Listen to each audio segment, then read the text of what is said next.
저희가 그쪽에 좋은 병원 알아봐 드릴게요. 뭐? 병원이 못 믿어오신 거면 그쪽에 알아봐 드린다고요.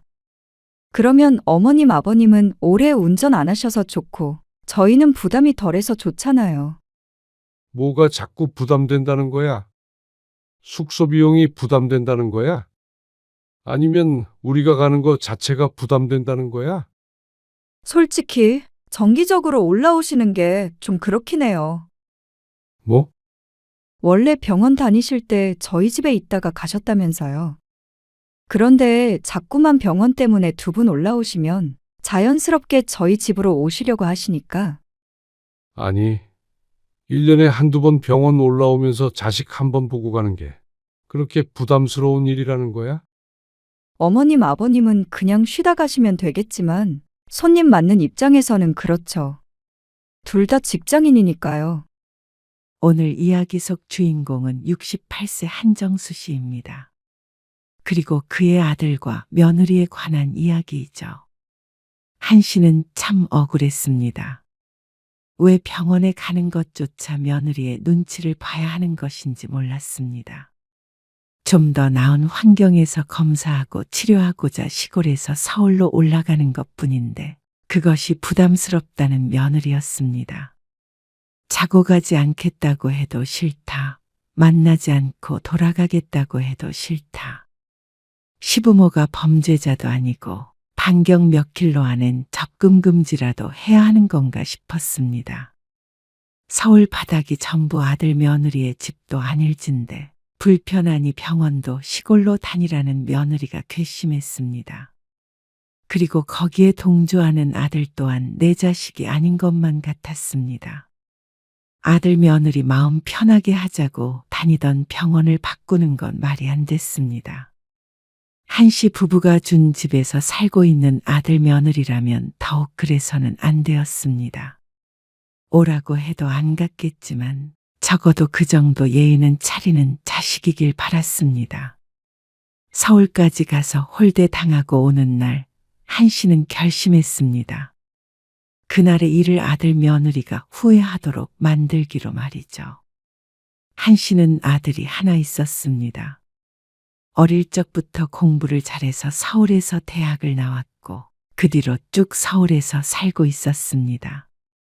그리고 한씨는 아들이 결혼하기 2년 전까지 서울에서 살다가 고향으로 내려왔습니다. 은퇴하면 한적한 곳에서 아내와 함께 텃밭이나 가꾸며 사는 게 꿈이었는데 꿈이 이뤄졌다면 이뤄진 것이었죠.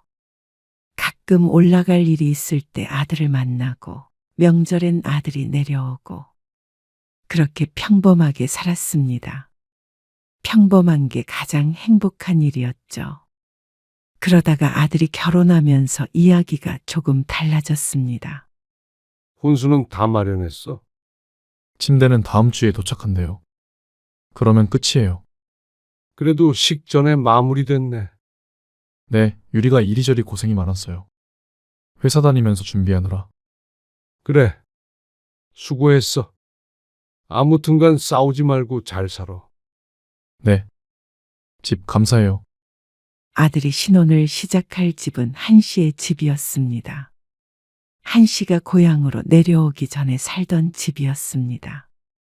새를 줄까 아니면 팔까 고민하다가 그냥 두었는데 정기적으로 서울에 오가야 하는 일이 있었기 때문이었습니다.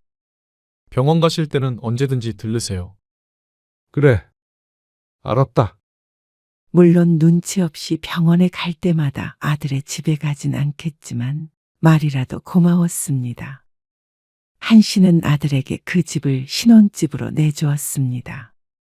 처음부터 그렇게 계획한 것은 아니었지만 워낙 집값이 폭등하는 바람에 자연스럽게 그렇게 되었습니다. 대신 며느리가 혼수를 모두 채우기로 했기에 한씨 부부도 큰 불만이 없었습니다. 병원에 갈 때마다 머물렀던 집이기에 불편해지긴 하겠지만 아들 가진 입장이기에 어쩔 수 없다고 여겼습니다. 사돈도 크게 보태주지 못하는 입장에서 한씨에게 고마워했고 말이죠. 그렇게 아들은 결혼을 했습니다. 결혼 후 얼마 되지 않아 한씨 부부는 서울에 가게 되었습니다. 친척 행사와 병원 일이 겹쳐서 가는 김에 아들 며느리 얼굴을 보려고 방문한 적이 있었습니다. 열무 챙겼어요? 챙겼어. 이제 그만 담아. 둘이서 어떻게 이걸 다 먹어? 그래도 올라가는 김에 챙겨가면 좋지. 한씨는 부지런히 움직이고 있는 아내를 못 말리겠다는 듯이 바라보며 고개를 저었습니다. 차를 타고 갈 것이지만 짐이 한가득이었습니다. 요즘 젊은 사람들은 이런 것을 안 좋아한다고 해도 소용없었습니다. 자기 만족일 것이었죠. 한씨 부부는 그렇게 2시간 반 정도 차를 타고 아들네 집에 도착했습니다. 멀다면 멀고 가깝다면 가까운 정도였습니다. 오셨어요? 먼 길 오시느라 수고하셨어요. 아들 내외는 간단한 식사를 준비해 놓았습니다. 제가 요리를 잘 못해서요. 아이고, 먹을 거는 가져온 게 엄청 많아서 따로 더 안 꺼내도 돼. 한씨의 말에 아내가 시골에서 가져온 반찬과 먹을거리를 꺼내 놓았습니다. 그러자 며느리는 기가 질린 표정을 지었습니다. 준호 엄마가 손이 커. 나중에 식사를 마치고 설거지를 하는 며느리를 보니 너무 바리바리 싸들고 왔나 싶기도 했습니다.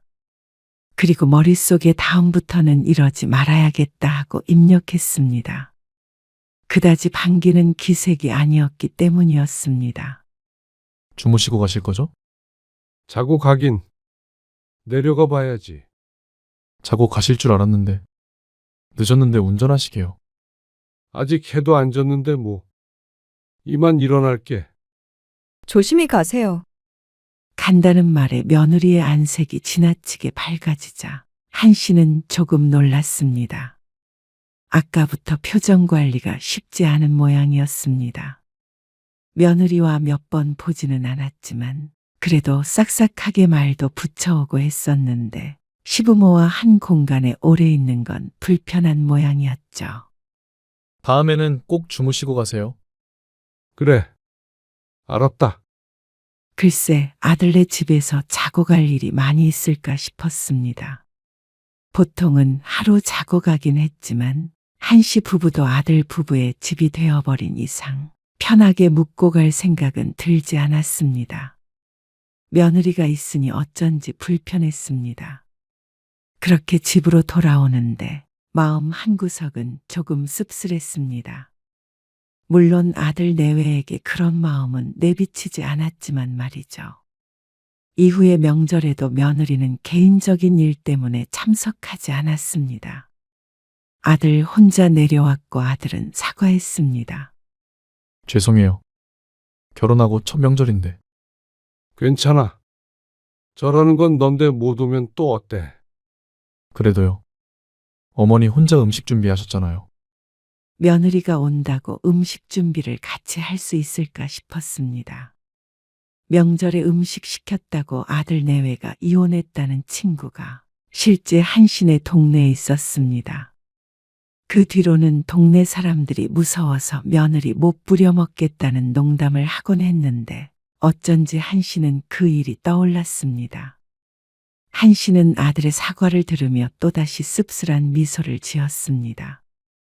그러던 어느 날이었습니다. 그러게 내가 서울 가서 검사 받자니까. 왜 검사를 2번 해요? 가까운데 놔두고 매번 서울 다니는 게 불편해서 그랬지. 그래도 병원은 아무 데나 가면 안 되죠. 한씨는 아내의 핀잔을 들어야 했습니다. 지난번 건강검진을 할 때 서울에 가자는 걸 한씨가 우기고 우겨서 근처에서 받았는데 결과가 좋지 않아 다시 검사 받으러 서울에 가야 했습니다. 걱정도 되는 마음에 잔소리하는 아내의 마음은 이해가 갔죠. 준호야, 아빠 검진 받으러 서울에 올라갈 거거든. 근데 이틀 정도 있어야 할 것 같아. 아내가 한씨를 흘겨보며 아들과 통화를 했습니다. 그런데 어쩐지 아들의 반응이 좋지 않았습니다. 아, 제가 유리랑 상의해보고 다시 전화 드릴게요. 어? 알았어. 전화를 끊고 아내가 고개를 갸웃거렸습니다. 애들이 요새 바쁜가? 요즘에 안 바쁜 젊은이들이 어디 있어?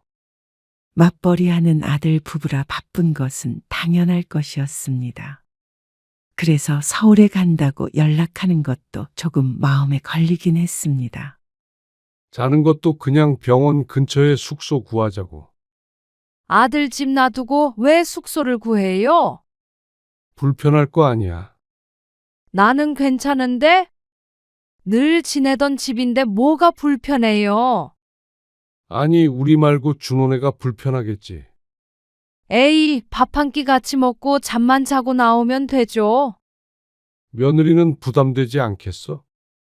밥도 차리고 잠자리도 봐주고 하려면 그런가? 한시의 말에 아내가 고개를 갸웃거렸습니다. 그래도 1년에 몇 번이나 된다고. 한두 번 될까 말까인데. 그 정도도 부담스럽나? 그럴 수 있겠지. 옛날에는 시부모님이 한 달 내내 머물다 가신 적도 있고 그런데. 언제적 얘기를 하는 거야. 한시는 아내의 말을 듣고 웃었습니다. 옛날엔 그러던 때가 있었습니다. 한시 부부가 서울에 살 때 한시의 부모님이 시골에서 올라와 한 달 동안 지낸 적도 있었는데 그때 아내에게 참 고마웠습니다. 얼마나 살뜰하게 모시던가. 한시도 덩달아 아내에게 잘하게 되었습니다. 한시 부부는 잠시 아들의 연락을 기다렸습니다. 상의해본다기에 기다리긴 했지만 뭘 상의해본다는 것인지는 알 수 없었습니다. 그런데 1시간쯤 뒤에 아들에게서 전화가 왔는데 미안한 기색이 역력했습니다. 오시는 건 좋은데 죄송하지만 저희가 숙소를 따로 예약해드리려고 하는데 괜찮으세요? 숙소를 예약해 주겠다고? 네, 아무래도 집에서 주무시는 건 저희도 다음날 출근도 하고 그래야 해서요. 그래. 그래야겠지. 집도 좁고 유리도 좀 부담스러워하는 것 같고요. 한시가 대답도 하기 전에 아들은 주저리 변명을 늘어놓았습니다. 그러니 어쩐지 한시는 더 기분이 상하는 것 같았습니다. 안 그래도 숙소에서 따로 자려고 했는데 아들이 먼저 그 이야기를 꺼내는 것과는 느낌이 사뭇 달랐습니다. 아, 불편하다고 그래? 한시의 말에 아들이 아차하는 기색으로 대꾸했습니다. 아, 불편하다고 한 건 아니고요. 그냥 좀 그럴까 봐요. 아들이 말을 얼버무리며 마무리했습니다. 그래. 안 그래도 네 엄마랑 그 얘기하고 있었어. 그래요? 그러면 저희가 병원 근처로 예약해 드릴게요. 그래. 한시는 예약해주겠다는 아들의 말을 굳이 마다하지 않았습니다. 아들에게 부탁하려고 한 것은 아니겠지만 그래야 한시도 아들도 마음이 편할 것을 알고 있었죠. 그렇게 다시 서울에 올라가게 되었습니다. 아들이 어디에 숙소를 예약했다며 아내의 휴대폰에 메시지를 넣어주었습니다. 그리고 건강검진 전날 오후에 서울로 출발하며 아들에게 전화를 걸었습니다. 지금 출발하니까 한 7시 반쯤에 도착할 거야. 네. 운전 조심하세요. 그래. 도착할 때쯤에 연락할게. 네? 네, 알겠습니다. 한시는 전화를 끊고 운전대를 잡았습니다. 밥은 그냥 준호네 집 근처 식당에서 간단하게 먹고 숙소로 가요. 그래야지. 다음날 일찍 병원에 가려면 그나저나 정말 아무것도 안 가져가도 되는 건지 모르겠네. 그래도 오랜만에 아들 보는 건데. 지난번에 준호가 하는 말 못 들었어? 전에 서울에 방문하고 얼마 뒤에 아들에게서 전화가 왔었습니다. 아내가 싸간 음식을 처리하느라 힘들었다며 다음엔 빈손으로 오길 부탁했죠. 아, 그랬지. 그리고 거의 아들 집 근처에 도착했을 즈음에 한시가 아내에게 말했습니다. 준호한테 전화 넣어봐. 거의 다 왔다고. 잠깐만요. 아내가 휴대폰을 꺼내 아들에게 전화를 걸었습니다. 잠시 뒤에 전화를 받았는지 아내가 반갑게 이야기했습니다. 준호야. 거의 다 왔거든? 아, 서울 도착하셨어요? 집에 거의 다 왔어. 길이 하나도 안 막혀서 한 10분쯤 뒤에 올라갈 테니까 알고 있으라고. 집에요? 무슨 집이요? 너희 집. 저희 집이요? 전화기 너머로 들리는 대화가 너무 이상했습니다. 서로 무슨 말을 하는지 못 알아듣고 있는 듯 했죠. 그 숙소 예약해 드렸잖아요. 아, 알지. 숙소는 이따가 갈 거고. 너희 집에 일단 도착했다고. 저희 집에 오신다고요? 아, 같이 저녁 먹고 가려고 했지. 그제서야 아내도 이상한 걸 알고는 말끝을 흐렸습니다. 아들은 난감한 기색을 보였습니다. 저는 집에 오실 줄 모르고요. 유리랑 밖에 좀 나왔어요. 어? 그래? 우린 저녁 같이 먹는 줄 알았지. 전 숙소에서 주무시니까 당연히 그쪽에서 따로 식사하실 줄 알았어요. 서로 크나큰 오해를 하고 있었던 모양이었습니다. 아내는 서운한 기색이 역력했습니다. 그러면 여기까지 왔는데 얼굴 한 번 안 보고 가라는 얘기였어? 아, 그런 뜻이 아니고요. 잠은 밖에서 자더라도 그래도 한 번은 볼 줄 알았어. 지난번에 명절에 보고 못 봤으니 시간이 꽤나 흘렀습니다. 아내가 섭섭해하는 것도 이해가 갔습니다. 아무리 그래도 외출한 거면 바쁜 것도 아닌데 좀 보고 가지. 죄송해요. 거기까지 생각을 못 했어요. 오랜만에 부모가 먼 길을 올라왔는데 그런 생각조차 하지 않았다는 게 한시부부로서는 서운할 수밖에 없었습니다. 버선발로 맞아주길 바란 건 아니었지만 적어도 자식으로서 얼굴 한번 비추는 건 당연하다고 생각했죠. 됐어. 그냥 숙소로 가겠다고 해. 하지만 한씨는 속마음과 다른 얘기를 꺼냈습니다. 외출했다며 저렇게 난감해하는데 몰아붙인다고 뭐가 달라질까 싶었습니다. 알았어. 끊을게. 네. 죄송해요. 다음에는 같이 식사해요. 내일 검사받고 전화 주세요. 그래. 알았다. 아내는 전화를 끊고 아무 말도 없이 휴대폰만 내려다보았습니다. 어차피 시간도 촉박했잖아. 숙소로 가서 느긋하게 쉬면 되지. 맛있는 거 먹고.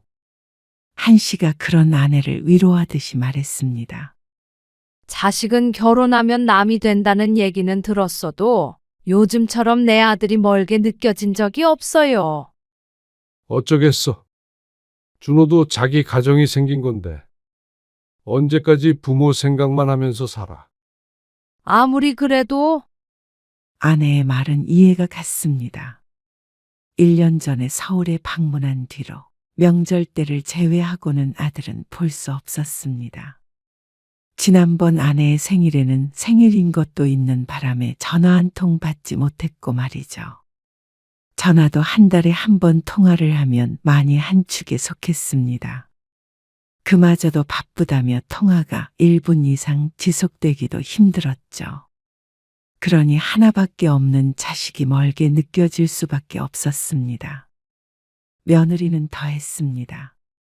관리사무소에서 문자 메시지가 왔는데 아들이 사는 집인데도 실수로 한씨의 아내에게 메시지가 온 적이 있었습니다.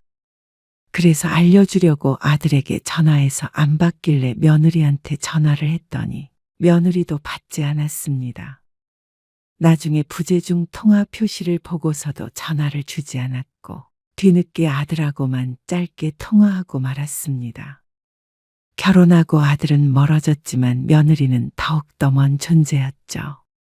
한씨 부부는 아들이 예약해준 숙소에서 하루 묵고 다음날 일찍 병원에 갔습니다. 그리고 이것저것 검사를 하는데 옆에 앉아 있던 아내가 중얼거렸습니다. 이럴 줄 알았으면 오늘 새벽에 출발해도 됐었겠네. 한씨 부부는 좀 더 여유롭게 병원에 오기도 하고 또 아들 내외를 만날 생각을 했기에 하룻밤 묵은 것이었습니다. 그게 별 소용없는 일인 듯 느껴지는 모양이었습니다. 아직도 그 생각해? 다음에 보면 되지. 다음에 언제요? 다음 명절 때는 뭐 여행 간다더만. 그 말에 한씨는 또 말을 잃었습니다. 다음 명절에는 둘이서 해외여행을 가겠다며 명절에는 못 온다고 미리 통보를 받았습니다. 그 당시에도 아내는 상당히 섭섭해 했었죠. 이제는 자식에 대해서 조금 놓아야 할 때인 듯 했습니다. 아무리 부모와 자식이더라도 각자의 삶이 더 중요해지는 때가 온 것일 뿐이었습니다. 아버지, 혹시 검사 끝나고 저희 집에 잠시 들렀다가 내려가시겠어요? 그런데 아들이 전화를 해왔습니다. 너희 집에? 네. 식사도 같이 하고요. 드릴 말씀도 있고요. 그러자 한씨는 마음이 조금 풀리는 듯 했습니다. 아무래도 전날 그렇게 통화를 했던 게 마음에 걸리는 모양이었습니다. 아내도 좋다는 듯이 옆에서 고개를 연신 끄덕였습니다. 그래, 알았어. 너희 퇴근 시간 맞춰서 갈게. 네. 그럼 그때 뵐게요. 검사를 그렇게 오랫동안 하지는 않기에 시간이 많이 비었습니다. 한씨 부부가 시간을 보내는 건 쉽지 않았습니다. 커피도 한 잔 마시고 산책도 좀 하고 했지만 시간은 더디게 흘렀죠. 그렇게 아들 내외가 퇴근할 시간쯤이 되었을 때 한씨는 아들네 집으로 차를 끌고 갔습니다. 아, 집 근처에 훈장골 아시죠? 거기에서 만날까요? 뭐, 식당에서? 네. 집으로 오라더니? 아, 집에서 식사하잔 말은 아니었어요. 집에 먹을 것도 없고, 청소도 좀 덜 돼 있고요. 그래, 알았어. 아들은 집이 아닌 근처에 있는 백숙집에서 보자고 했습니다. 한씨도 이곳에 살 때 아들과 몇 번 가본 적이 있던 곳이었습니다. 아내는 혀를 찼습니다. 아무래도 오늘도 아들네 집에는 못 들어가 보나 싶은 모양이었습니다. 아들 집이 궁금한 게 아니라 자꾸만 꺼려하는 것 같은 기색이 서운한 것이었습니다. 식당에 도착하니 아들 내외가 이미 와 있었습니다. 검사는 잘하셨어요? 그래, 결과는 언제 나와요? 2주 뒤에 다시 오라고 하더라. 결과 들으러 또 올라와야 한다고요. 그래야지. 아들은 새삼스럽게 놀란 기색이었습니다.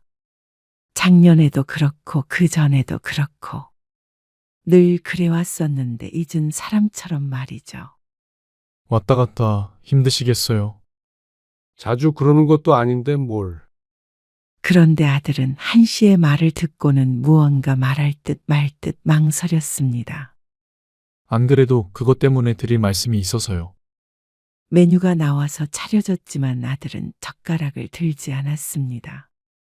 무슨 중요한 얘기를 하려나 싶어서 한씨 부부도 고기를 먹는 대신에 아들을 바라보고 있었습니다. 꼭 건강검진을 서울에서 하셔야 되나 싶어서요. 그게 무슨 말이야? 그렇잖아요. 병원이 다 똑같은데 힘드시게 사서 고생을 하세요. 병원이 다 똑같으면 한씨도 굳이 고생하지 않았습니다. 그렇게 따지면 지방에서 서울로 병원을 다니는 사람들은 다들 괜한 짓을 하고 있는 것인가 싶은 생각이 들었습니다.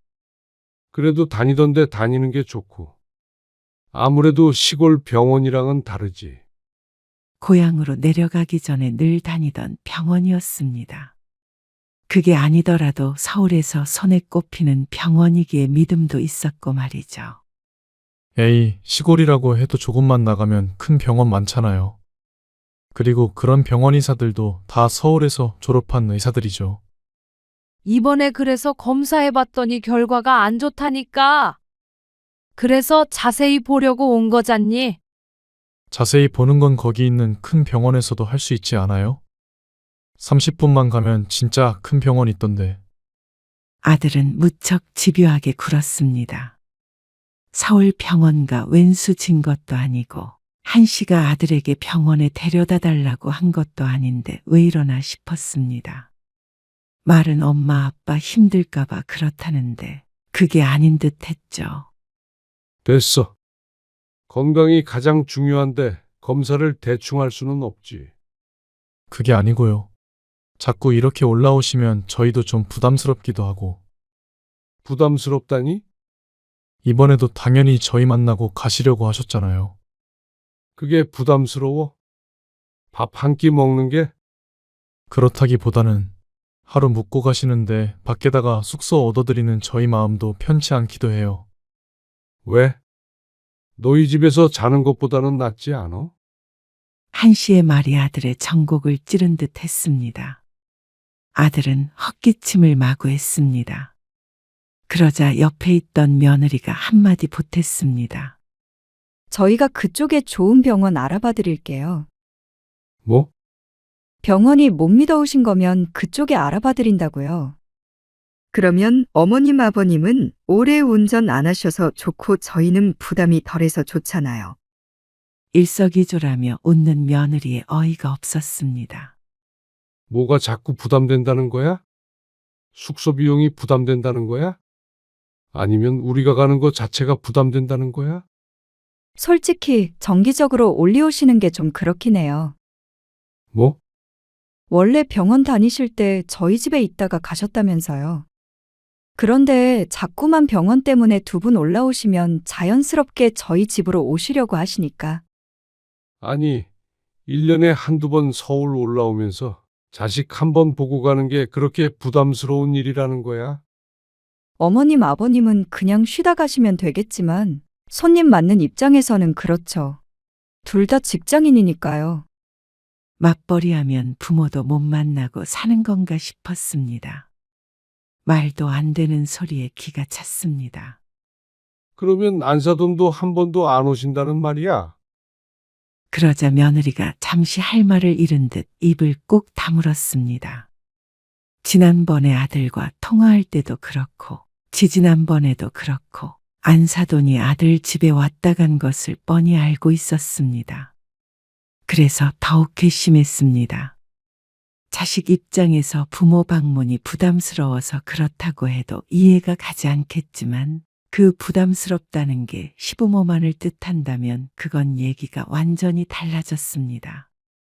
그리고 아무리 그렇다고 한들 어떻게 놀러 오는 것도 아닌데 병원도 오지 말란 소리를 할 수 있는지 몰랐습니다. 너희 마음 불편하니까 병원도 마음대로 가지 말란 소리야? 그렇게 말씀하시면 조금 이상하게 들리는데. 이상하게 들리는 게 아니라 너희가 이상한 말을 한 거야. 한씨가 언성을 조금 높이며 말했습니다. 어떻게 포장을 한 듯 결론은 같았습니다. 결국에는 이런 식의 방문이 달갑지 않다는 것이었죠. 우리가 병원에 온다고 너희 집에서 자겠다는 것도 아니고 한상 거하게 차려달라는 것도 아니고 병원에 같이 가자는 것도 아니잖냐. 근데 뭐가 그렇게 부담스럽고 불편해서 오지도 말라는 거야. 아니, 이번에도 당연히 저희 집으로 오셨잖아요. 우리가 아니더라도 누구나 그렇게 생각했을 거야. 늘 보는 사이도 아니고 어쩌다 한번 오는 부모를 그냥 보낼 생각을 하는 너희가 상식적이지 못한 거지. 요즘엔 그렇지도 않아요. 당연히 자식에게 동의를 구하고 정식으로 약속을 잡으셨어야죠. 기가 차서 말도 나오지 않았습니다. 정확히 너희 집에서 밥 먹자 소리를 하지 않은 건 맞았지만 그래도 간단히 차를 마시더라도 한 번은 볼 줄 알았던 게 그렇게 비상식적인 행동이었나 싶었습니다. 부모 자식 사이라는 게 그 정도도 안 되는 건가 생각하니 어쩐지 서글퍼졌습니다. 어차피 아버지도 병원 때문에 오시는 거면 좋은 병원 가시면 되는 거잖아요. 아니, 어딜 가든 우리가 알아서 할 테니까 너희는 신경 쓸 거 없어. 어떻게 신경을 안 써요? 올라오신다고 저희한테 연락을 안 하실 것도 아니잖아요. 그걸 원하면 그렇게 하마. 전화도 안 하고 조용히 올라왔다가 가면 되냐? 어떻게 그렇게 돼요? 저희도 마음 불편하죠. 맞아요. 꼭 집 주셨으니까 당연히 저희 집에서 머물러야 된다고 생각하시는 것 같아서 사실 좀 섭섭하기도 했어요. 준호 씨가 말은 안 하지만 많이 마음 써요. 그러면서 진명이가 한씨 부부 앞으로 되어 있는 것이 잘못됐다고 지적을 했습니다. 저희 집이 아니니까 더 그런 생각이 드는 것 같고, 그러니까 어머님, 아버님 오신다고 하면 더 불편하고 그런 것 같아요. 그래서 너희 달라고 그 소리 하는 거야. 이미 아들 며느리 줬다고 생각한 집이긴 했습니다. 명의는 크게 중요하다고 생각하지 않았습니다. 어차피 자식이 하나이기에 그게 그거라고 생각했는데 아들 내외는 달리 생각한 듯 했습니다. 이전 같았으면 대수롭지 않게 아들 명의로 바꿔줬을지도 몰랐습니다. 하지만 이제는 그럴 마음이 전혀 들지 않았습니다. 아니, 괘씸해서라도 안 될 것 같았습니다. 그 집 때문에 그렇게 마음이 불편하다니까. 그러면 너희가 그 집에서 나오면 되겠네. 네? 너희 말 들어보니까 그게 맞는 것 같다. 늘 왔다 갔다 해야 하는 서울이라서 집을 남겨놨는데 당연히 그 집에서 자야지. 숙소가 웬 말이야? 아버지, 병원을 바꿀 게 아니라 집을 돌려받으면 되겠네. 얘기가 어떻게 그렇게 돼요? 말이 안 되죠? 말이 되든 안 되든 그게 무슨 상관이야? 나도 맘 편히 병원 다니려면 서울에 집 한 채는 역시 있어야겠다. 이왕 이렇게 된 거 너희가 나와서 살아. 아버님, 이러시는 법이 어디 있어요? 그러면 부모가 자식한테 집을 주라는 법도 있냐? 아들과 며느리는 크게 놀란 듯 했습니다. 다급히 말을 쏟아뱉기 시작했습니다. 꼭 오지 말라고 말씀드린 건 아니었어요. 그냥 오가기 힘드실까봐 좋은데 알아봐 드리냐고 여쭤본 거였죠. 그게 싫으시면 강요 안 해요. 지금처럼 왔다 갔다 하세요. 그래. 지금처럼 왔다 갔다 할 테니까 빨리 좀 집 비워줘라. 아니, 아버님. 그러면 저희는 어디로 가나요? 집 안 받았어도 길에서 살진 않았을 거 아니냐? 그동안 공짜로 산 돈은 안 받을 테니까 전세를 구하든 월세를 구하든 너희 힘으로 살아. 아버지, 이러시면 정말 곤란해요. 아니, 우리가 그동안 너한테 너무 많은 걸 준 것 같다. 부모의 사랑이 부담스럽다면 줄 이유가 전혀 없지. 대신 우리도 병원 온다고 전화하지 않을 거고, 나중에 너희 도움 바라지도 않으마. 너희도 부모 도움 바라지 말고 살아라. 그냥 왔다 갔다 하시라니까요. 지금처럼요. 저희 집으로 오시면 되잖아요. 어차피 1년에 한두 번이라면서요. 그래. 1년에 한두 번도 너희는 싫다고 한 거지. 생각해보니 아주 그 집을 팔아야겠다는 생각도 든다. 지금처럼 한두 번 숙소에서 묵으면 그게 훨씬 이득이네.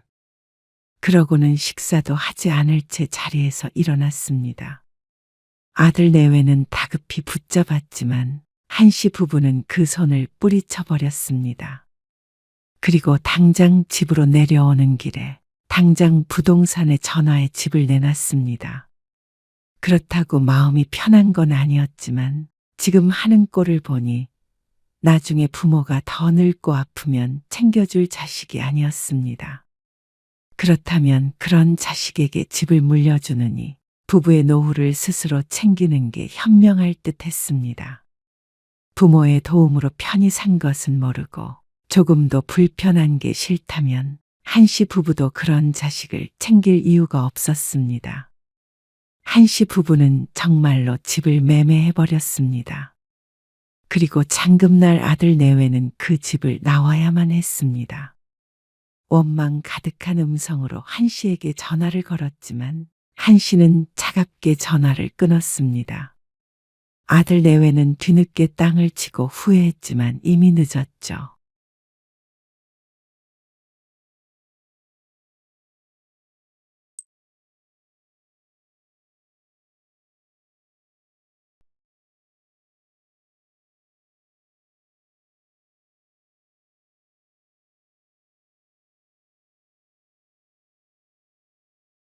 도대체 요즘에 왜 그러세요? 지금 저랑 연이라도 끊자는 거예요.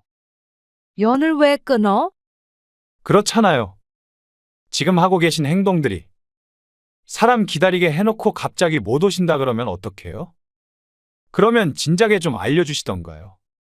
아니, 노망이라도 나신 거예요? 그럼 너희는 지금까지 나랑 연 끊고 싶어서 그랬던 거야? 난 너희가 하는 만큼 똑같이 하는 건데 도대체 뭐가 문제라고 이렇게까지 화를 내니? 똑같이요. 집에는 못 오게 하고 오겠다고 했다가 오지 않고 아무 때나 찾아와서 밥 얻어먹고 손님 대접 받으면서 손 하나 까딱 안 하고 기억 안 나? 너는 정말 나랑 연 끊으려고 그런 거야? 지금 그렇게 화를 낸다면 엄마도 똑같은 기분이었다는 걸 알아야지. 너희한테는 당연한 일이 왜 엄마는 하면 안 돼? 오늘 이야기 속 주인공은 66세 정희숙 씨입니다. 그리고 그녀의 아들 36세 김주환과 며느리에 관한 이야기입니다. 나이 들어보니 자식은 되고 부모는 안 되는 것들이 세상에 참 많습니다. 그런 것에 일일이 의미를 두면 손해보는 것은 결국 부모입니다. 정 씨도 그것을 알고 있지만 남편 없이 키운 아들이 결혼 뒤에 얼마나 부모에게 모질어질 수 있는지 깨닫게 된 정 씨는 자식이 하는 것처럼 부모도 할 수 있다는 것을 몸소 보여주었습니다. 그런데 그렇게 했더니 모순적이게도 아들 며느리는 연을 끊자는 거냐며 도리어 화를 냈습니다. 정 씨는 아들 며느리가 자신에게 했던 그대로 해준 것밖에는 한 일이 없었습니다. 그리고 이 모든 일들은 아들이 결혼한 뒤에 일어났습니다. 그러니까 불과 몇 년 되지 않은 최근의 일입니다. 일찍이 남편을 떠나보내고 어린 아들을 홀로 키운 정 씨. 힘들게 공부시켜 결국엔 좋은 직장에 들어갈 때까지 뒷바라지했습니다. 그러고 몇 년 있으니 아들은 결혼을 하겠다며 며느리를 데리고 왔죠. 그때가 아들이 33일 때였습니다. 결혼하기 딱 적당한 나이였죠. 데리고 온 며느리는 당시 30살이었고 이름은 박민주입니다. 예쁘장하고 똑부러진 며느리는 아들이 좋아할 만했습니다. 그런데 아들은 결혼식을 올리기도 전에 정 씨에게 선언했습니다. 아버지 제사는 주말일 때만 참석하고요. 명절엔 저희끼리 여행 가겠습니다. 결혼 전이야 함께 제사 지내고 차례 지내는 것이 당연했기 때문에 이런 이야기를 나눠본 적이 없었습니다.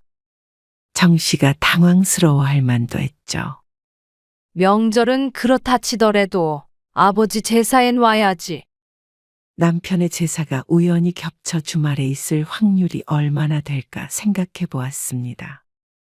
아무리 생각해도 아들이 올 수 있는 날보다 못 올 날들이 더 많을 것 같았습니다.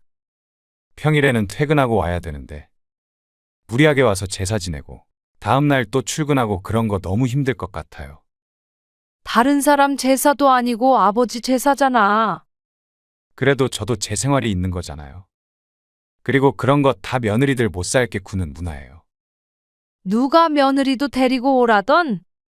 너라도 와야지. 그러니까 주말이면 저 혼자 올게요.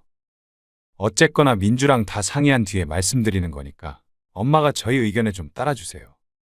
너무나도 단호하고 차가운 아들의 말. 정 씨는 크게 상심했습니다. 명절 문화가 며느리를 힘들게 한다는 건 정 씨도 모를 리 없는 사실입니다. 하지만 정 씨는 여태 아들과 둘이 아주 조촐하게 차례를 지냈습니다. 일할 사람도 없기에 남들처럼 거한 차례상을 차리기도 힘드니 말이죠. 앞으로도 그것마저 없다면 따로 떨어져 사는 가족끼리 언제 모이나 싶었죠.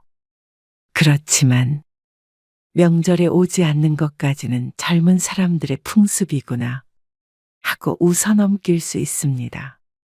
하지만 남편의 제사는 다른 문제라고 생각을 했습니다. 그래서 그 뒤로도 정 씨가 몇 번 말을 꺼내보았지만 소용이 없었습니다. 아이고, 요즘 애들 다 그래. 언니도 알잖아. 우리 아들도 설에는 우리 집 왔으니까 이번 추석에는 처갓집 가겠다 그래. 우리 땐 상상도 못할 일인데 말이야. 그렇긴 하지. 언니나 나나 그래도 그게 어디야. 나는 공평하게 양쪽 다 왔다 갔다 하고 언니는 둘 다 안 간다는데 말이야. 저기 밑에 영성마트 언니 있지? 거기는 아들이 처갓집만 간대더라. 아주 독한 며느리가 들어왔는지 거의 연 끄는 거나 마찬가지래. 그게 정말이야? 그래. 그러니까 좋게 생각해. 명절은 상관없어, 나도. 그런데 아빠 제사도 못 온다는 게 너무 서운해. 그건 그렇지. 근데 어쩌겠어. 다 큰 아들 억지로 끌고 올 수도 없는 거고. 다 자기가 하고 싶어야 하는 거지. 정 씨는 이웃 친구의 말을 듣고 한숨을 길게 내쉬었습니다. 이렇게 서운해봤자 소용없다는 건 알고 있었습니다. 그러니 이웃의 말대로 좋게 생각하는 수밖에요. 그렇게 아들은 결혼을 했습니다. 신혼여행에 다녀와서는 결혼 후 처음으로 정 씨의 집에 방문을 하기로 했습니다. 오후에 오기로 되어 있었지만 정 씨는 이른 아침부터 장을 봐오고 대청소까지 했습니다. 결혼 전에도 한 번 왔었지만 그래도 며느리와 가족이 된 후로는 처음 만나는 것이기 때문에 무척이나 신경이 쓰였습니다. 방바닥에 무릎을 굽히고 앉아 뽀득뽀득 걸레질하고 있자니 힘든 와중에 설레는 기분도 들었습니다. 남편도 외아들, 아들도 외아들. 그리고 정 씨 본인도 형제자매가 없어서 다른 가족이 없었습니다. 그러니 새로 생긴 가족이 반가울 수밖에 없었죠. 이제 오나 저제 오나 목이 빠져라 기다렸습니다. 그리고 오후 3시쯤이 되었을 때 삐삐삐하고 비밀번호를 치는 소리가 들렸습니다. 아들이 도착한 모양이었습니다. 괜스레 소파 위에 올려있는 방석에 각을 맞추던 정 씨가 퍼뜩 일어나 현관으로 향했습니다. 엄마, 저희 왔어요. 아들이 목소리가 무척 반가웠습니다. 안녕하세요. 아들도 며느리도 여행 가서 푹 쉬다 와서 그런지 결혼해서 행복해서 그런지 얼굴 빛이 좋아 보였습니다. 그 둘을 보는 정 씨도 마음이 풍요로워지는 듯한 기분이 들었습니다. 오느라 고생 많았네. 음료수를 마시며 앉아서 이야기를 좀 나누다가 정 씨가 먼저 자리에서 일어났습니다. 아직 저녁 때가 되지 않았지만 시간 맞춰서 먹으려면 지금부터 준비를 해야 했습니다. 아들과 며느리는 소파에 앉아서 TV를 보았습니다. 아들 며느리 먹인다고 정 씨는 진수성 찬을 준비했습니다. 한꺼번에 여러 요리를 준비하려니 손이 많이 갔습니다. 주하나, 이거 여기 마늘이랑 양파 좀 까줘. 아들이 식탁으로 와 정 씨를 돕는데 며느리는 그대로 소파에 앉아 있었습니다. 시킬 마음은 없었지만 손님처럼 앉아 있는 모습에 또 요즘 사람은 다르구나 생각을 하게 됐죠. 그렇게 한참을 준비해서 요리를 완성하고 식탁으로 분주히 움직이는데 아들 며느리는 소파에서 기다리고 있었습니다. 숟가락 좀 놔줄래? 라고 요청하면 아들이 일어나 숟가락을 놓고 다시 소파로 돌아갔죠. 그렇게 모든 상을 차리는데 며느리는 끝까지 소파에 곱게 앉아 TV를 시청했습니다. 원래는 이런 상을 차릴 때면 아들도 옆에서 잘 도와주었는데 혼자 앉아있는 며느리가 신경 쓰였는지 늘 소파로 쫄래쫄래 돌아갔습니다. 밥 먹어라. 과장을 조금 보태어 식탁이 주저앉을 듯 상을 차렸습니다. 아들 며느리 모두 무척 맛있게 잘 먹었습니다. 그리고 다 먹고 치우는 것도 모두 정 씨의 몫이었습니다. 아들도 며느리도 손 하나 까딱 안 하고 또다시 소파로 돌아갔습니다. 주하나, 좀 도와줄래? 차마 며느리에게는 말 못하고 아들을 부르자 아들이 정 씨에게 말했습니다. 아니, 왜 자꾸 손님한테 일을 시켜요? 반농담처럼 이야기하는데 정말 자신을 손님이라고 생각하는 듯 했습니다. 정 씨가 생각하기에 아들도 며느리도 손님이 아니니 손을 좀 보태줬으면 하는 마음이 들었습니다. 하지만 그 말을 듣고도 며느리는 소파에서 엉덩이를 떼지 않으니 며느리의 생각도 말 안 해도 알 수 있었습니다. 도울까요? 하고 물어보는 게 예의라고 생각했던 정 씨는 또다시 다들 그런 건 아닌가 보다 했죠. 그렇게 정 씨는 홀로 설거지한 뒤에 과일까지 내오고 지친 몸을 의자에 앉혔습니다. 아들 며느리가 오면 몸이 고생하긴 하는구나 생각했습니다. 그래도 아무리 힘들어도 자식이 온다는데 마다할 부모는 없었습니다. 하지만 그날 이후로 아들은 한참 동안 얼굴을 보여주지 않았습니다. 명절에도 오지 않으니 멀리 살지 않아도 특별히 볼 일은 많지 않았죠. 언제 한번 안 오니? 가끔 아들에게 은근히 물어도 돌아오는 대답은 한결같았습니다. 바빠서요. 나중에 시간 내서 한번 갈게요. 말로는 그랬지만 오지는 않았습니다. 어버이날이나 정 씨의 생일도 아들이 결혼한 뒤로는 홀로 보내게 되었습니다. 아들을 장가 보내면 자주 못 볼 것은 짐작했지만 이렇게까지 남처럼 지낼 줄은 몰랐습니다. 하지만 부모가 아무리 불러도 자식은 오지 않지만 자식이 부모를 불러 제끼는 건 마음대로였습니다. 엄마, 예전에 자주 입던 양복 있죠? 그 쥐색 같은 거? 네, 그거랑 검정색. 두 벌을 엄마 집에 두고 온 것 같거든요. 그것 좀 가져다 주실래요? 결혼 직전 신혼집으로 들어가기 전에 살던 자취방을 정리하며 잠시 정신의 집에 짐을 보관했던 아들. 놓고 간 것이 있는지 어느 날 전화를 했습니다. 좀 급한데 오늘 좀 가져다 주세요.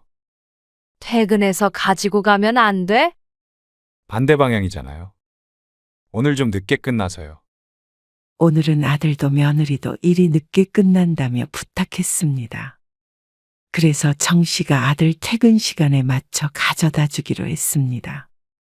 그날 밤 정 씨가 아들의 신혼집으로 향했습니다. 그리고 이것이 정 씨가 아들네 집에 처음으로 방문하는 것이었죠. 아들이 일러준 시간에 맞춰서 양복 두 벌을 들고 아들네 아파트에 도착했습니다. 1층 출입도 비밀번호를 쳐야 하기 때문에 그 앞에서 아들에게 전화를 걸었습니다. 지금 도착했는데 밑에 문을 열어줘야겠는데? 그러자 아들이 난감한 말투로 대답했습니다. 어쩌죠? 지금 일이 좀 덜 끝났어요. 뭐? 그럼 언제 와? 금방 끝내고 갈게요. 조금만 기다려 주세요. 아들 직장과 집이 멀지는 않기에 기다리기로 한 정 씨. 다행히 같은 아파트 주민이 문을 여는 것을 따라서 들어갔습니다. 그리고 아들네 집 앞에서 서서 기다렸습니다. 그런데 금방 온 데서 기다렸더니 시간이 한참 지난 것 같았습니다. 며느리도 어쩐 일인지 오지 않고 말이죠. 결국 기다리다 지친 정 씨가 다시 아들에게 전화를 걸었습니다. 더 늦을 것 같으면 그냥 비밀번호를 알려줘. 안에다가 넣어둘 테니까. 그러자 아들이 망설였습니다. 그래도 비밀번호는 좀. 말끝을 흐리는 아들이 어처구니가 없었습니다. 그러면 한없이 이렇게 기다리라는 말인가 했습니다.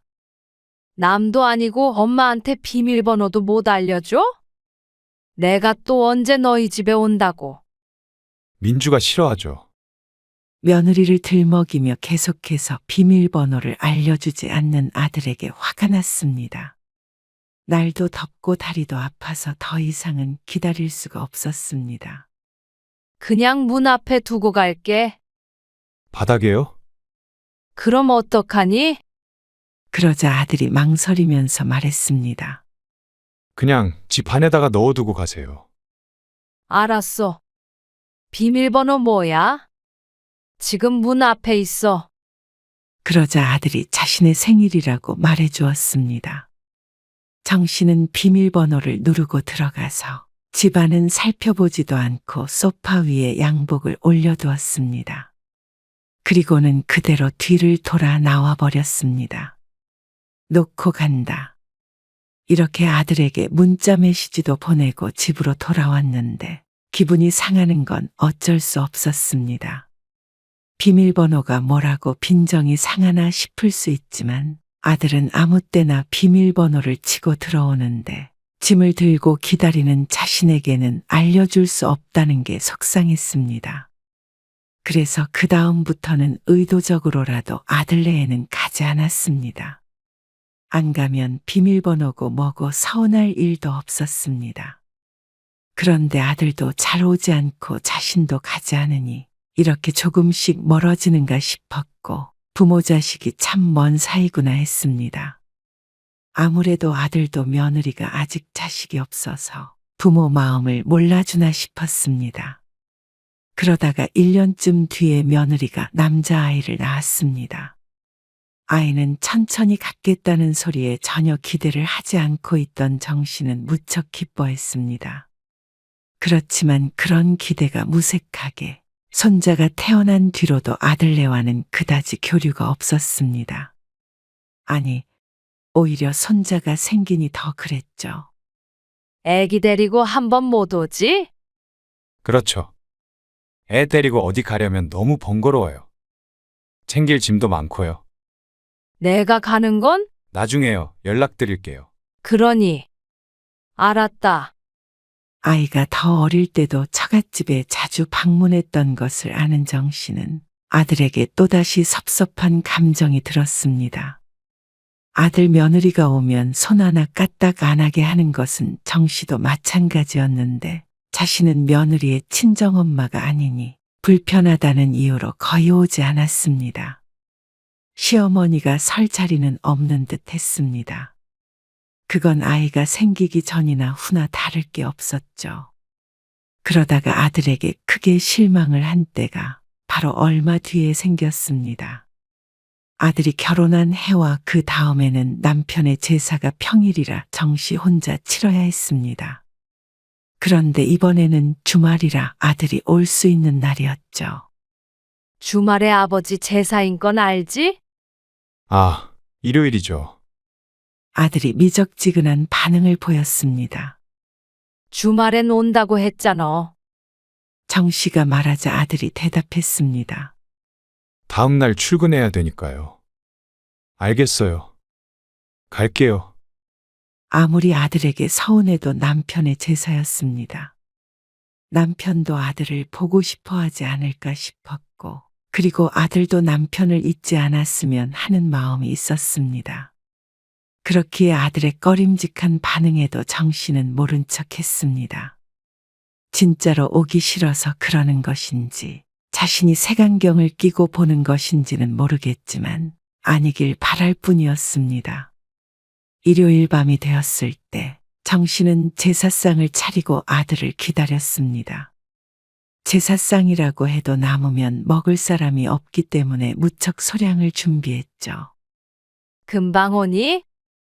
8시쯤 아들에게 전화를 걸었습니다. 아, 네. 갈게요. 차 타고 30분밖에 걸리지 않는 곳이기 때문에 아들이 9시 전에는 도착할 것이라고 생각했는데 아들은 9시 20분이 되어도 오질 않았습니다. 어디쯤 왔어? 아까 출발한다 그러지 않았어? 그러자 아들이 잔뜩 미안한 기색이 되어 말했습니다. 엄마, 정말 죄송한데 올해는 저 없이 하셔야겠어요. 제가 사실 지금 어디 좀 나와 있는데 급한 일이라 오늘 못 갈 것 같네요. 가슴이 쿵쿵하고 내려앉는 듯한 기분이었습니다. 해도 해도 너무한다 싶었습니다. 주변이 시끄러운 것이 일하느라 못 온다는 것은 아닌 듯 했습니다. 너 결혼하고 한 번도 아빠 제사에 안 왔어. 너무한 거 아니니? 돌아가신 너희 아빠가 통곡을 하시겠다. 다음에 갈게요. 다음? 또 제사가 언제 주말에 있나 인터넷으로 좀 찾아봐야겠네. 정 씨가 언짢은 기분을 숨기지 않고 말하자 아들이 연신 사과했습니다. 정말 죄송해요. 그럼 늦게라도 갈까요? 12시쯤이나. 정 씨는 한숨을 쉬었습니다. 모선다는데 탓하고 욕한다고 될 문제는 아니었습니다. 됐다. 너 내일 출근해야 되잖아. 다음에 꼭 와라. 남편 제사상을 앞에 두고 아들에게 소리치고 싶지도 않았습니다. 아들은 다시 한번 미안하다며 전화를 끊었는데 눈물이 새어나올 것 같았습니다.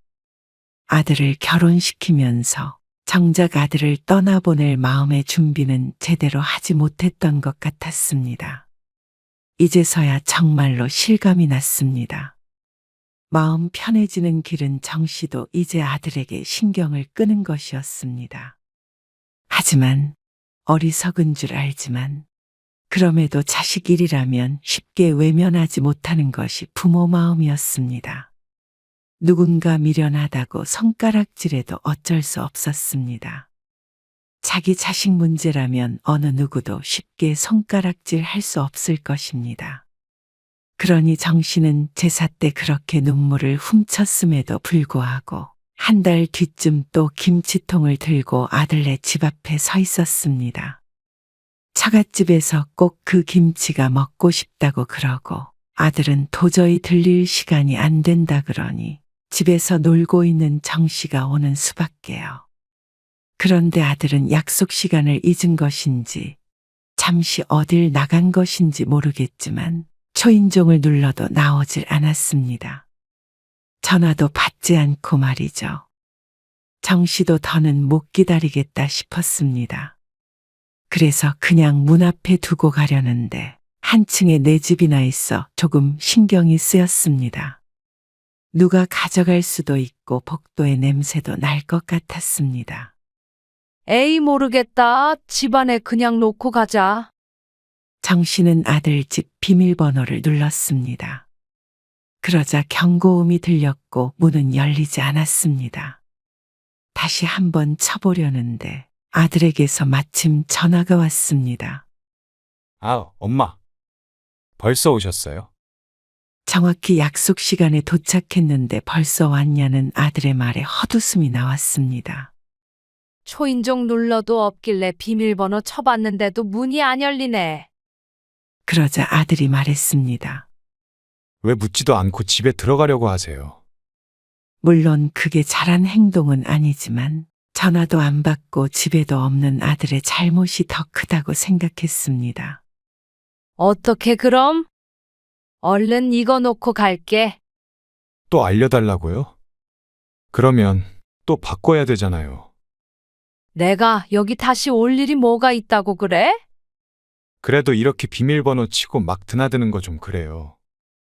그 정도 사생활은 지켜야죠, 서로. 어이가 없었습니다. 정 씨가 용건도 없이 무작정 들어가려고 한 것도 아니었고 아들의 부탁만 아니면 올 일도 없었습니다. 그런 적도 없고 말이죠. 그러면 앞으로는 뭐 가져다 달라고 하지 말어. 필요한 게 있으면 이제 너희가 직접 가져가라. 부모가 뭔가 해주는 건 당연하게 생각하고 저들 조금 불편하면 난리를 치는 아들이 야속하기도 하고 이제는 꼴도 보기 싫어졌습니다. 부모 자식이란 원래 그런 사이가 아닌데 부모가 자식을 어떻게 키웠는지 저들이 알면 정 씨를 이렇게 대할 수는 없었습니다. 정 씨는 아들의 대답을 기다리지도 않고 다시 김치를 가지고 집으로 돌아왔습니다. 김치통이 큰 것은 아니지만 헛수고를 해서인지 녹초가 됐습니다. 정 씨는 멍하니 있다가 벌떡 일어나서 현관문으로 향했습니다. 그러고는 비밀번호를 바꿔버렸죠. 다음 날 정 씨가 외출했을 때 아들이 정신의 집에 왔는지 전화를 걸어왔습니다. 엄마, 비밀번호 바꾸셨어요? 어떻게 알았어? 김치 가지러 왔는데 문이 안 열리네요. 이렇게 아들은 언제든지 말없이 드나들었습니다. 밤낮도 상관없고 필요할 때는 제 집처럼 문을 열고 들어왔죠. 그러니 정 씨도 억울하지 않을 수 없었습니다. 비밀번호 뭐예요? 김치 직접 가져가라 그러셨잖아요. 내 생일 치면 문 열릴 거다. 그러고는 전화를 끊어버렸습니다. 아들은 다시 전화를 하지 않았습니다. 그리고 정 씨가 한참 뒤 저녁에 집으로 돌아갔을 때 그대로 있는 김치통을 발견했습니다. 기분이 나빠서 가져가지 않았는지 아니면 엄마의 생일을 몰랐는지는 모르겠지만 어쨌거나 아들도 이번 참에 자신의 기분을 느꼈을 것입니다. 그런데 그날 밤늦게 아들에게서 전화가 걸려왔습니다. 그렇게 유치하고 치졸하게 똑같이 해야 기분이 풀리시겠어요? 뭐? 그러는 너는 엄마 속상한 건 생각해 본 적 없어. 아니, 그렇다고 어떻게 자식이랑 똑같이 해요? 부모가 돼서. 황당한 마음이 들었습니다. 비밀번호 하나 바꿨다고 이렇게 전화를 해서 퍼부어대는 걸 보니 정말로 자기가 했던 대로 똑같이 하면 쫓아와서 밥상이라도 엎을 기세였습니다. 그 순간 정 씨는 진짜 똑같이 하는 게 뭔지 모르는 아들에게 알려줘야겠다고 다짐했습니다. 그래서 며칠 뒤 정 씨는 아들에게 전화를 걸었습니다.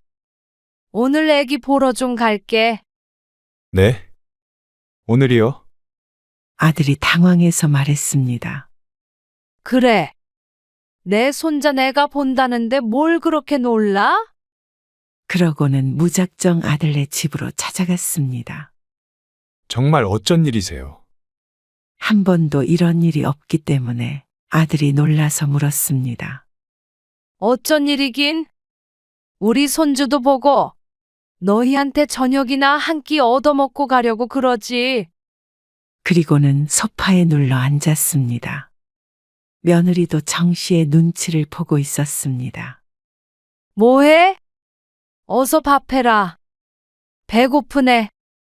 며느리가 주춤주춤 일어나더니 부엌으로 들어갔습니다. 아들도 그 뒤를 따라 들어갔죠.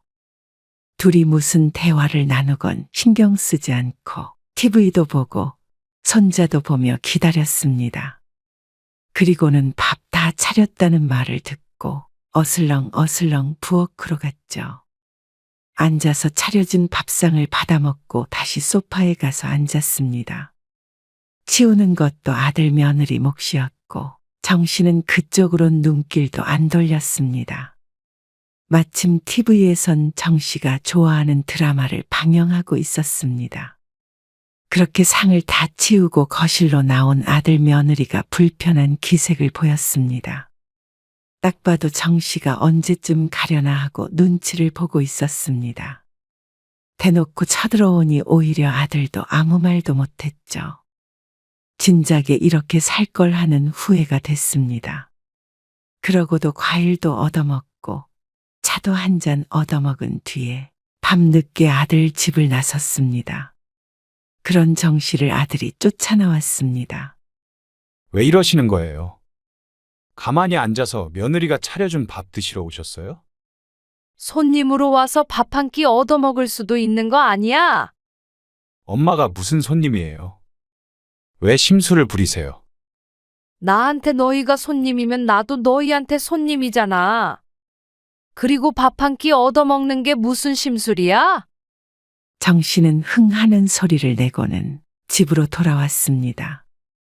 그리고 또 얼마 안 있어 아들에게서 전화가 왔습니다. 그러더니 부탁이 있다며 말을 꺼냈습니다. 내일 애엄마가 어디 좀 예약해둔 데가 있어서 가야 하는데. 원래는 장모님이 애기 봐주시기로 하셨거든요. 근데 허리를 좀 다치셔서 엄마는 집에 계시니까 잠깐 와서 애기 좀 봐주실래요? 2시간 걸린대요. 역시나 자신이 필요하니 그렇게 헤어지고 나서도 또 다른 부탁을 해오는 아들. 제 배로 낳은 자식이지만 아주 이기적인 놈이었습니다. 그러면 주말에 갈게. 주말에요? 예약이 내일이에요. 주말로 옮기면 되잖냐? 그러자 아들이 한숨을 푹 쉬었습니다. 주말에 됐으면 제가 받죠. 안 되니까 부탁드리잖아요. 그래? 알았다. 내일 갈게. 알았어요. 그러더니 전화를 끊었습니다. 그리고 다음 날이 되었을 때 아들에게서 전화가 왔습니다. 이제 오셔야죠. 그래. 이제 출발할게. 그렇게 말하고는 정 씨는 소파에 앉아서 TV를 보았습니다. 드라마를 한 편, 두 편을 보자 아들에게서 다시 전화가 걸려왔죠. 엄마, 왜 안 오세요? 예약 시간 다 돼간대요. 저 지금 일해야 돼서 이렇게 계속 전화 못 해요. 짜증스럽게 말하는 아들에게 정 씨가 여상스럽게 말했습니다. 아이고, 오늘 못 가겠네. 네? 그게 무슨 말씀이세요? 아까 출발하신다면서요. 아, 그게 급한 일이 생겨서 말이야. 그러자 아들이 불같이 화를 냈습니다. 도대체 요즘에 왜 그러세요? 지금 저랑 연이라도 끊자는 거예요. 연을 왜 끊어? 그렇잖아요. 지금 하고 계신 행동들이. 사람 기다리게 해놓고 갑자기 못 오신다 그러면 어떡해요? 그러면 진작에 좀 알려주시던가요. 아버지 제사 때도 급한 일이 있다며 갑자기 못 오겠다고 한 아들이 할 말은 아닌 듯 했습니다. 자신이 당하니 뭐가 그렇게 기분이 나쁜지 분을 참지 못하고 소리쳤습니다. 정 씨는 허하고 어이없는 웃음을 지었습니다. 그럼 너희는 지금까지 나랑 연 끊고 싶어서 그랬던 거야? 너희가 하는 만큼 똑같이 하는 건데 도대체 뭐가 문제라고 이렇게까지 화를 내니? 똑같이요. 비밀번호 바꿔버리고 오겠다고 했다가 오지 않고 아무 때나 찾아와서 밥 얻어먹고 손님 대접 받으면서 손 하나 까딱 안 하고 기억 안 나? 너는 정말 나랑 연 끊으려고 그런 거야? 그러자 아들이 벙어리가 되었습니다. 지금 그렇게 화를 낸다면 엄마도 똑같은 기분이었다는 걸 알아야지. 너희한테는 당연한 일이 왜 엄마는 하면 안 돼? 그러자 아들이 낮은 목소리로 말했습니다. 부모가 돼서 어떻게 자식하고 똑같이 그러세요? 부모는 사람 아니야? 아무리 부모라도 자식이 하는 말에 하는 행동에 다 상처받아. 주하나, 결혼해서 네 가정 꾸리고 그런 건 다 좋은데 그렇다고 부모한테 상처는 주지 말고 살아라. 이제부터 나도 너희가 하는 만큼만 하고 살려고 해. 네가 엄마를 생각하는 만큼만 너 생각하고 네가 엄마를 대우해주는 만큼만 나도 너 자식 대접할 거니까. 너도 좋은 대접 받고 싶으면 지금까지 했던 것처럼 그러지 마. 아들이 한참을 조용히 있었습니다. 정 씨도 함께 침묵하다가 조용히 전화를 끊었습니다. 자신이 생각해도 유치한 복수였지만 이번 기회에 아들이 조금이라도 깨달았으면 됐습니다. 정 씨도 앞으로는 부모라고 무조건 베풀고 참고 홀로 눈물 짓고 하는 일은 그만하려고 마음먹었습니다. 그런다고 아무도 알아주지 않는다는 걸 알았죠. 그렇게 정 씨는 자식 사랑 때문에 자기 자신을 스스로 업신여기지 않기로 했습니다. 아들은 한동안 연락이 없다가 정 씨를 찾아왔습니다. 처음으로 띵동하고 초인종을 누르고 들어왔죠. 곰곰이 생각해봤다며 죄송하다고 사과를 했습니다. 정 씨는 그 사과를 받아주었습니다. 하지만 그렇다고 하더라도 정 씨가 마음먹은 것을 철회할 생각은 없었습니다. 그러니 그 이후론 아들도 정 씨를 함부로 대하지 않았습니다. 이로써 정 씨의 작은 복수는 성공한 듯 했습니다.